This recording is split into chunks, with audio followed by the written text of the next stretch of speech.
Hello everyone, welcome to Amaroo Park for the final practice sessions leading up to tomorrow's Castrol 6-hour production race. And there's no prizes for guessing what the weather's like. Unfortunately, it's wet, it's miserable, and it's been that way most of the week here in Sydney. A very difficult week as far as the riders and teams are concerned and getting out on the tracks for practice because conditions have been certainly less than perfect.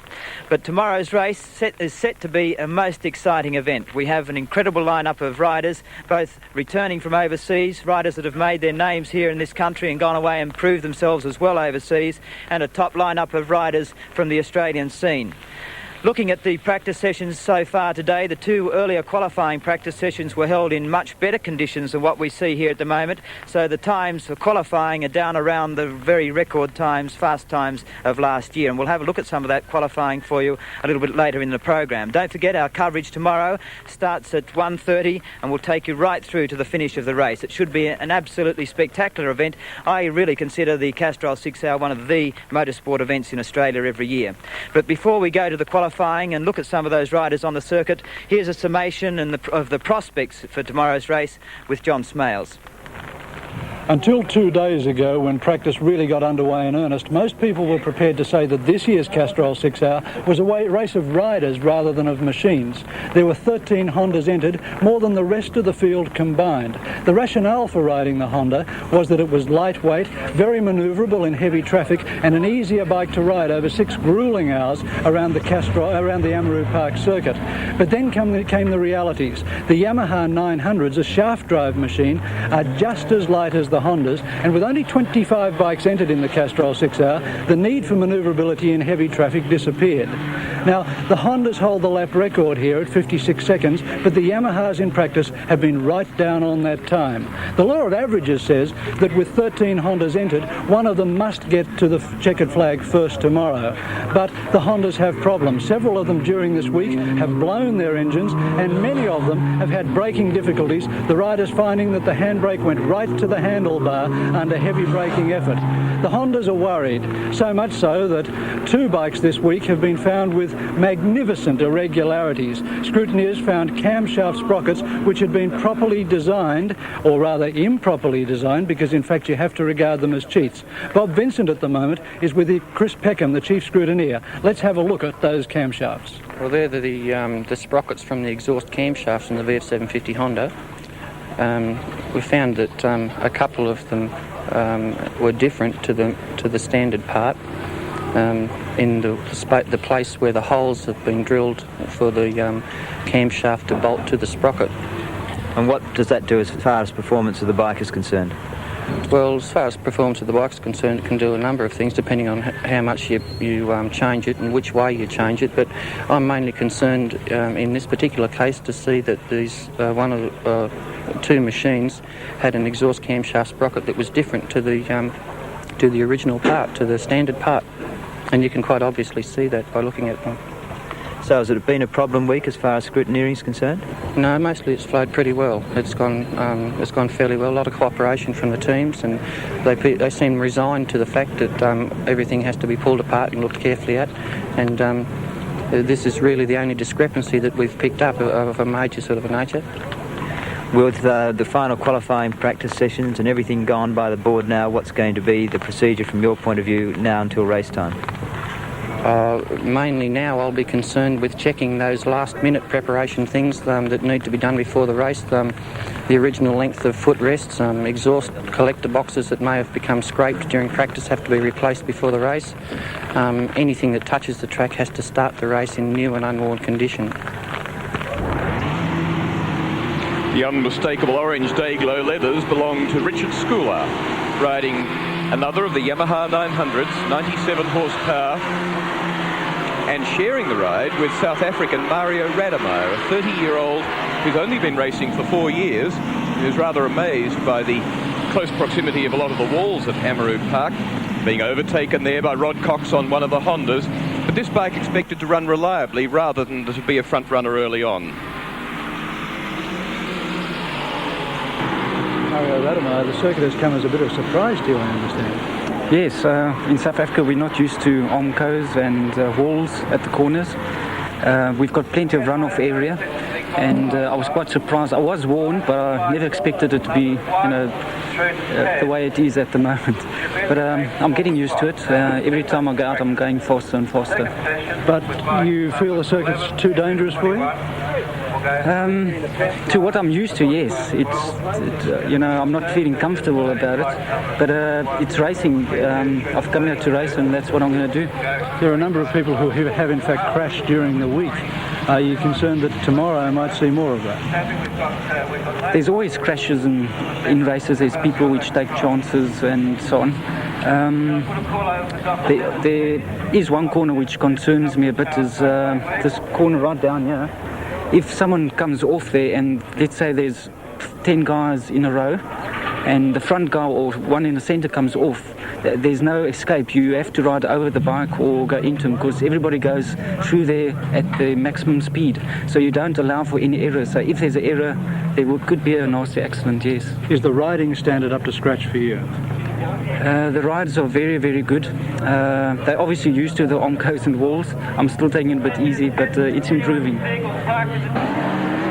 Kiwi Robert Holden is sharing back number 6 with twice previous Castrol 6-hour winner Roger Hayes. It's a Suzuki 1000, one of 5 Suzuki Katanas entered. Last year we saw Suzuki 1100 Katanas running, or at least the year before. This year they've been brought back to 1000 cc's because that's the maximum engine size in Australian production racing. And Holden, normally a 750 class runner, but a very even runner, and will be good backing for the fiery Roger Hayes. Roger Hayes, one of the best finishing records in the Castrol 6-hour, including 2 wins. But last year you were brought down by a slower rider. Are you concerned about the standard of riding here today? Oh, not really concerned. There are a few riders that we'll have to wait and see if they qualify, actually. If they qualify, I presume they're all right. But, yeah, in fact, Dave Peterson was brought down by one of those slow riders earlier in the week. Yeah, well, I'm trying to be a bit of a diplomat at the moment, but there is a few that shouldn't be in the race. Same stage, Roger, you also had a crash yourself a couple of days ago. What caused it? So I was getting a bit frustrated with the traffic. I was dicing with Malcolm Campbell and Richard Scott, and I was trying to get through, and I finally did get through, but it's very hard to pass around here, especially with the Suzuki. It's got a lot more horsepower than the Hondas, and we're restricted on smaller tyres. So we're riding a hell of a lot harder than the 750s. What's the secret of winning a Castrol 6-hour? How do you pace yourself? Well, mainly, the first thing is to finish the race. A lot of riders forget that. And the main thing is to stay on the bike and try and keep the leaders in sight. What are your tactics going to be tomorrow? Tomorrow, if we can get a reasonable grid position, I'll help to lead it. Same as 2 weekends ago at Surface. Former Grand Prix winner and Australian champion Ron Bolden is riding one of 3 XJ900 Yamahas in this year's Castrol 6-hour. It's a shaft drive bike, and a bike which a lot of other teams see as being a very regular, quick runner, not an absolute front runner, but one which could come through on reliably because they've got both reliability and some very good teams riding them. Bolden and Gary Coleman, 2 very experienced riders, not really fired up by production racing, but still can go very fast. Well, Ron, there's been a lot of talk about the Suzukis and the Hondas, but your Yamaha and the Yamaha dealer team could be the dark horses. Well, that's right, Bob. The thing is, everyone hasn't thought the Yamaha's got the chance of winning it, but they're the most reliable motor-wise. They're totally bulletproof. We're lapping just as fast as the Hondas or Suzukis, and with our win last week at the Surface 3-hour, I think there was a really strong chance. How does the wet affect you if it's going to be a wet track? Well, actually, we're better off in the wet because being a 900cc compared to the 750 Hondas, it actually gives us more acceleration from slow turn corners. So we look fine whether it's wet or dry. You've got an amazing reputation on the Australian motorcycle circuit, yet you've never taken out this big production race. Why do you think that is? No, that's right. We've come close. I think we've had probably 3 thirds. Thirds are close we've got, but it's just a lot of the times we haven't had the most suitable machinery. But I think this year we're in with the best chance possible. Any special development that you've done for the 6-hour? Well, Richard Scott has been riding the 900 all year, and he's got to know it very well. We've done a lot of testing. Peter Addison's managed his team and put together a good effort. And we've got a well-organised, good team. We know what the bike's going to do, how well it's going to last. So we haven't got a problem in the world. And how about tyre changes? I really don't think we'll have to do one. Unless it comes out a stinking hot day, which I don't think it's going to, we're going to go through on the same tyre, so we'll be fine. Malcolm Campbell's in a big hurry, as you can see by the way he's sweeping round the back of the circuit on the Honda number 2, one of the 750 V4 Hondas. There are 12 of them in the race, and Tasmanian Campbell was one of the 3 fastest qualifiers last year on a 55.8, and he is really trying right now. He's sharing the ride with Rod Cox, normally a Suzuki rider and a very much more placid, consistent sort of a rider than Campbell, but nevertheless will be a great backup for him. Malcolm Campbell robbed of Andrew Johnson as your co-rider. Who have you replaced him with? Well, we've got Rod Cox in there riding with me, a teammate from quite a few years ago. A little disappointed that Andrew wasn't able to compete. I guess he is too. But I'm equally as happy with my teammate now in Rod. What sort of times is Rod doing compared to yourself? Rod got down in the low 56s on Thursday, which is quite competitive, and I'm quite happy with the times that he's doing. What problems do the Hondas have? Hondas don't have problems, John. No, there's been a few big ends gone this week,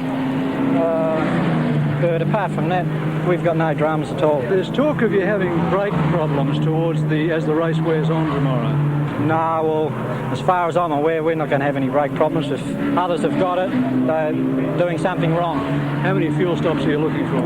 We'll be looking at 3 fuel stops. How many tyre changes? Possibly 2 tyre changes, I'd say, yeah. First time 2 will have ever been taken in a Castrol 6R. Yeah, fairly confident in the crew. They've put a lot of work into the preparation of the gear and everything to change it, and hopefully it'll go through without a miss. The ability to take 2 tyre changes puts you into a sprint situation. Yes, it does. We won't actually be sprinting now. We're trying to just keep up with the leaders and have a good tyre there at the end if we need it. Past Castrols or any indication the deciding factor of the race could well occur down here in the pits, and one of the most important factors down here, of course, are the tyres. With me at the moment, Frank Matic of Pirelli Australia. And Frank, a lot of consternation between teams and riders about what's happening with the tyres on their bikes. You, of course, favour the Pirellis, being the importer of them. Do you feel that they're the best tyre for the race?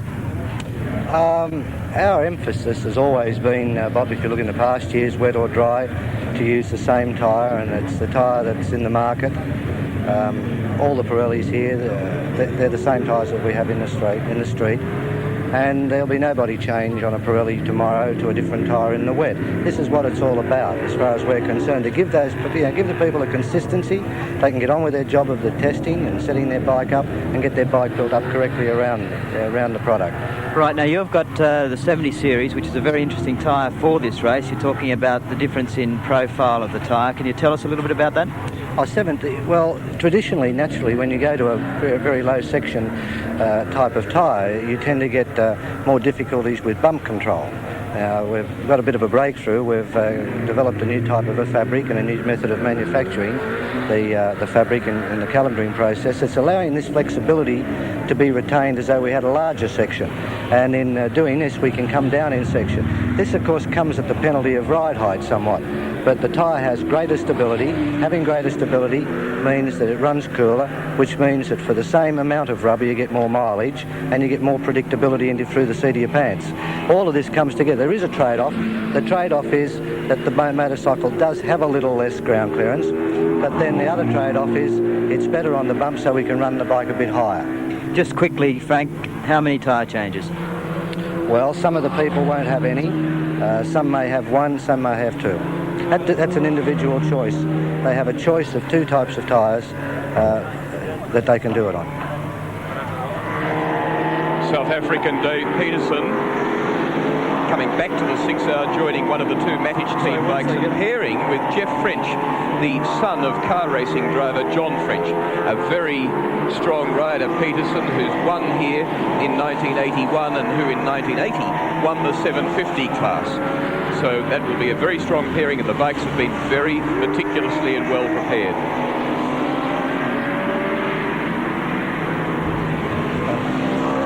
Dave Peterson, after winning in 1981, you come back this year after a year of injuries. What's happened to you?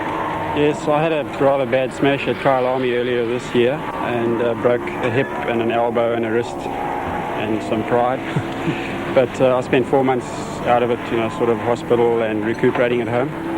I've had one ride since then when I broke a collarbone, so it's been a good year. So how confident are you feeling after a year like that? Well, I think coming away to another circuit has done me a lot of good. Getting away from Kyle Army has done me a lot of good. And we've had a full week of practice, so I feel really good at the moment. You have 2 co-riders entered with you at the moment, Jeff French and Rob Phillips. Which one will ride with you tomorrow? We're not absolutely certain yet. I think it'll be decided after qualifying today. Who would you prefer? Either one. I think they're both very good, and we all seem to be lapping at the same sort of lap time, so I'm not really fussy. Are you in any jeopardy tomorrow because of the pins in your hip? I don't think so. The doctors are quite happy that I can race motorcycles again, and it seems to be acting okay up to now. Dave, what do you see as the race pace being tomorrow? Hopefully a little bit slower than they're going now, so I can keep up. But no, I think high 56s and 57s would be a fairly good race time, in the dry that is. And other than that, I think it's just going to be a tyre war more than anything. Terry Paviel, who's sharing bike number 12 with Jeffrey Sale, the Australian international who's been campaigning 250cc World Championships, but who this year had a really wretched season. Paviel didn't start racing until he was 26 and is specialised in production bikes, so a 750 Honda with all the ground clearance that it's got and good handling really suits him down to the ground. And it should be a very good team, perhaps keeping out of the early race scraps and coming along later when others have run into trouble. Jeff, the last time you won a Castrol 6-hour was 1973 in the 250cc class. It's been a long time. It has been a long time. Won that with my brother Murray on a 250 Yamaha. Now we're riding a 750 Honda, so we've stepped up in the classes a bit. But I didn't ride, I think it's the first time I've ridden a 6-hour for about 6 years. Jeff, welcome back to Australia after an excellent couple of years riding Grand Prix in Europe. What's it feel like to get back onto a production bike? Well, it's a lot different. Basically, I think the biggest difference is the tyres and the weight of the bike. Although the 750 Honda around here, I think I'm going around here as fast as I used to on the 750 Yamaha racing bike, so things have come a long way. It's a lot different. With the Honda, the power comes in from very low and it's sort of like a tractor really, you can sort of drive it from nothing, where the racing bike has a small power band sort of from about 8,000 to 12,000 revs. But compared to the Grand Prix machine, the Honda has limitations in chassis, in brakes. Yeah, we can't do much about that, unfortunately. The brakes are a little bit of a problem on the bike at the moment. Whether they'll go the whole 6 hours without any problems, we're not too sure. But definitely between a racing bike and a production bike, the brakes are a big difference, the tyres are a big difference, and with the production bikes you have a lot of ground clearance problems with the footrest scraping on the ground. You're looking at one of the world's great motorcycle riders, Graham Crosby, the Kiwi, who when he first came racing at Amaru Park was rumoured to have said, which way does the track go and what's the lap record? Since then, Crosby's known a lot about the lap record here and has finally gone on to last year running second in the World 500cc Championships. He is one of the best motorcycle riders in the world without any question. He's being backed up by the very evenly paced Mick Cole with the reserve rider of Glenn Taylor. They switched from a Suzuki 1000 to this VF 750 Honda and will undoubtedly be one of the quickest teams in the race. Well, Graham, what's it like being back out at Amaru Park in the Castrol 6-hour? It's not too bad actually. The track still goes around the same direction and they haven't put any more corners in it. They've made it a little bit safer but not safe enough. But you know, that's this race all the time. You know, you've got to put up with armco barriers and concrete walls and tyres full of mud and stuff that if you do get unlucky enough to come off and hit, well that's... Is that a comparison you're making between production bike racing and Grand Prix racing, or is it just a circuit? No, it's a comparison between what people in Europe think of the riders and what they do here. There's obviously no thought given to motorcyclists here at all. You know, when you come to a circuit like this and you've got these big Armco barriers up there and they just there's no effort at all made to move it. It's been like this for the last 20 years, you know, and someone's going to get killed, and I just, I'm not really prepared to stick at it too long, but this is the sort of thing that makes guys give up really easy. talking about yourself personally, you're feeling any added pressure on, the fact that you have been successful overseas and now people are expecting similar performances here? Oh, now we've got the serious stuff off. Yep, she's all on. She's all on. I'm actually looking forward to the race because it's going to be... I haven't ridden a production bike for a long time. The first time was last week, so I ripped around here, scorched the tyres and really, had a good time. And I really needed about 4.5 hours in a heart machine to recover. It was good fun. Everything's working real good. The tyres are working good. The bike's working good. Got a couple of really good team guys with us, so we're going to be there at the end.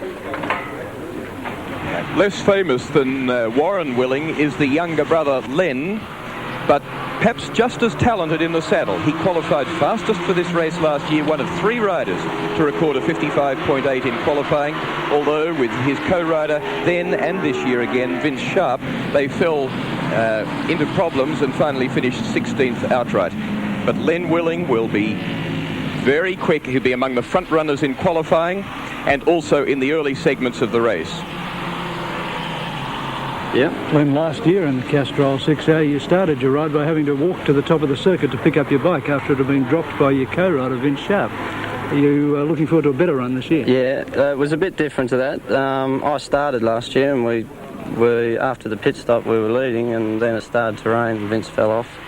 And then I went and got the bike, but this year we hope we don't have any of those troubles. You've not had many races this year, Len, after, of course, winning the Australian 500cc Grand Prix title last year. Do you feel you're perhaps not in full race trim? No, I've done a lot of homework here. I feel as good around here as I ever have. I've done a few races, but there's been a shortage of races this year, really, compared to previous years. I've done probably 3 major production races, had a bit of bad luck. We blew an engine in one, crashed in another, and finished 4th in the second one. But for here, I've been here doing a bit of testing all year with Vince, and everything seems real good so far. Are you feeling good as a team together? Oh yeah, terrific. Vince is pretty good around here. He's a hard man to beat. He holds the lap record at the moment, which is a pretty high standard. One of the most controversial tyres in this year's event is this hand-grooved Metzler. The Pirelli team have protested against it to the officials, saying that it's not in the spirit of the event, that hand-grooving should not be allowed. But the officials have found that it will be allowed and will race tomorrow. From Germany, Dr. Peter Kronthaler, you're the Research and Development Director for Metzler in the world. What do you see the situation as? Yes, this is a hand-cut tire, this is true, but I think this tire don't distinguish from a normal road tire, which can be used on the road, and we have made this hand-cut tires because it's our procedure in developing tires to make this hand-cut samples first. What are you trying to achieve with this pattern? With this pattern we try to achieve a most grip combined with good endurance. Has it been working so far this week? Yes, we have up to now very good results and fast lap times. How would you felt if the officials had not let you run with these tyres tomorrow? Yes, it would be very bad for us because we have made a lot of efforts to reach good quality here. The front tyre also started as a hand-groove tyre. Where does it stand now? The front tyre is meanwhile introduced in serial production. So this tyre, especially this pattern, is very successful because especially the lateral blocks give a very good stability in cornering and a very good abrasion resistance because of the stiffness. So we have reduced the slip to improve the tire life and grip.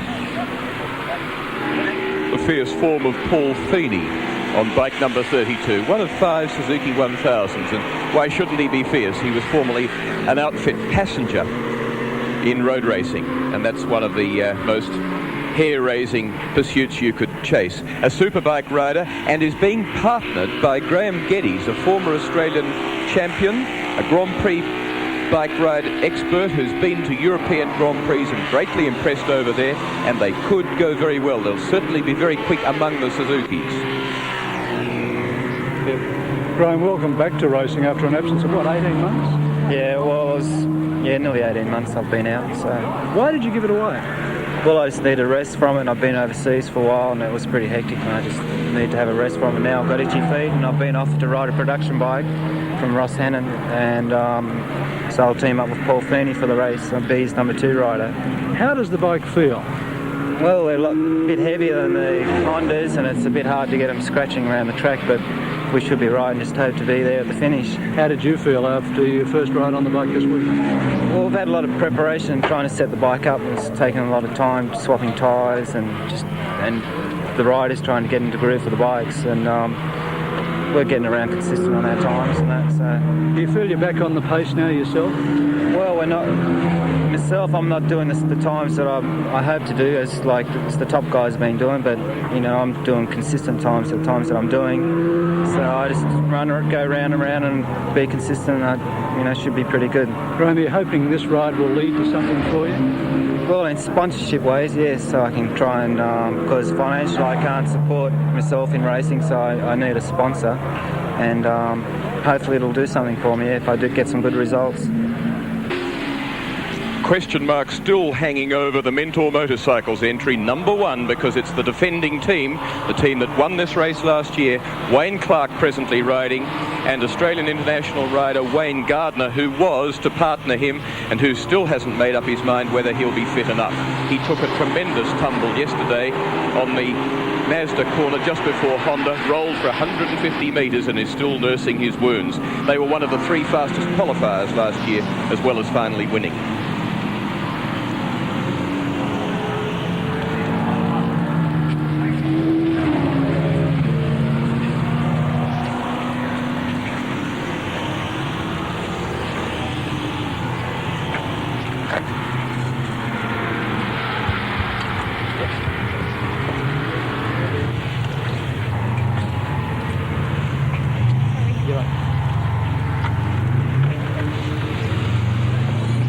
Wayne, how many laps did you get in, mate?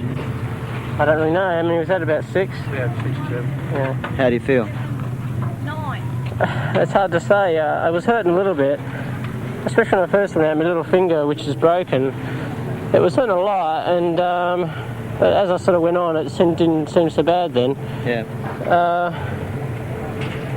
It's hard to say really. My shoulder's a bit sore, and I'm still a bit groggy really from I had a big one the other day, and so at the moment I don't really know. I'm going to have a talk to Billy and explain the situation to him and what happened, what I feel and that, and take it from there really. That's about the best I could do. I could probably I did 58.1 I think was the best. I feel as I could do 57s, but I couldn't go any faster than 57s to be honest. So now it's a team decision and we'll hear about it later. Yeah, we'll have to have a talk about it and see what we think. Very strong team on bike number 7. The motocross ace Stephen Gall, former Mr. Motocross on several occasions and Australian champion, and road race expert Richard Scott.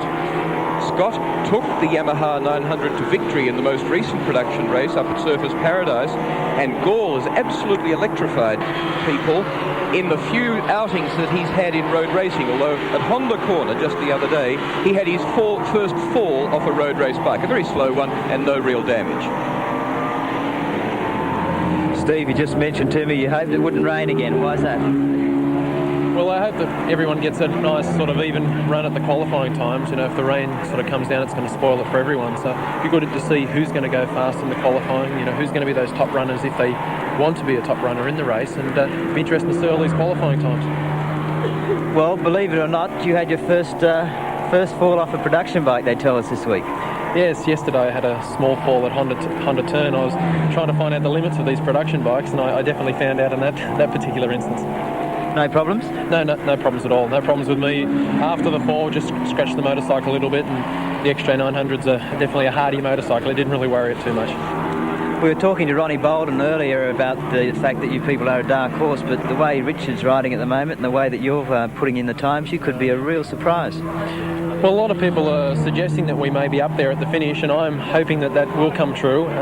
We've got a very good motorcycle. I've got a very good partner in Richard, and he's very consistent. And I think that's what we're looking for, being up there at the start, having some consistent times all through the day, and just being there and hoping that some of the more fancied front runners have a few problems and we can pounce towards the end. You're going to be flat chat the whole way? I'm sure we'll be trying as hard as we possibly can right through the race. sweeping round the fast back section of the circuit towards this 160 km/h corner.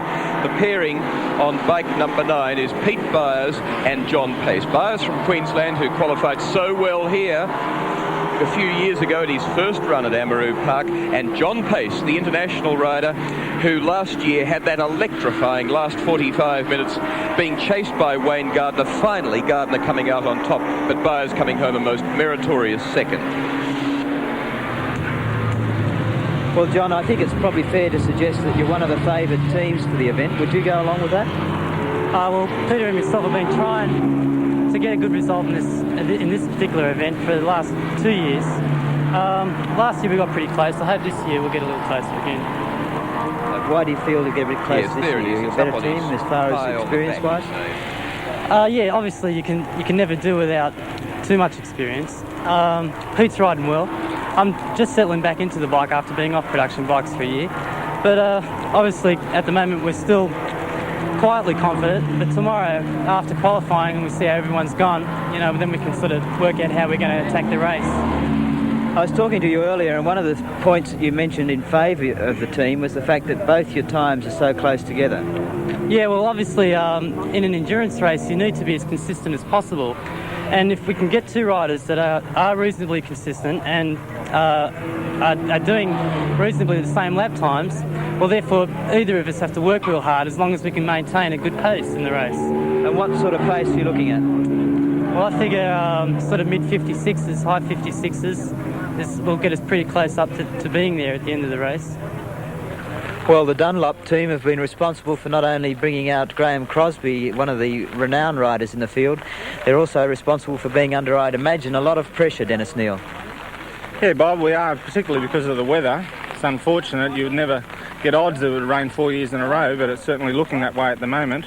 And it obviously has a big bearing on what particular tyres are used for the race. How are you standing up as far as competitiveness is concerned?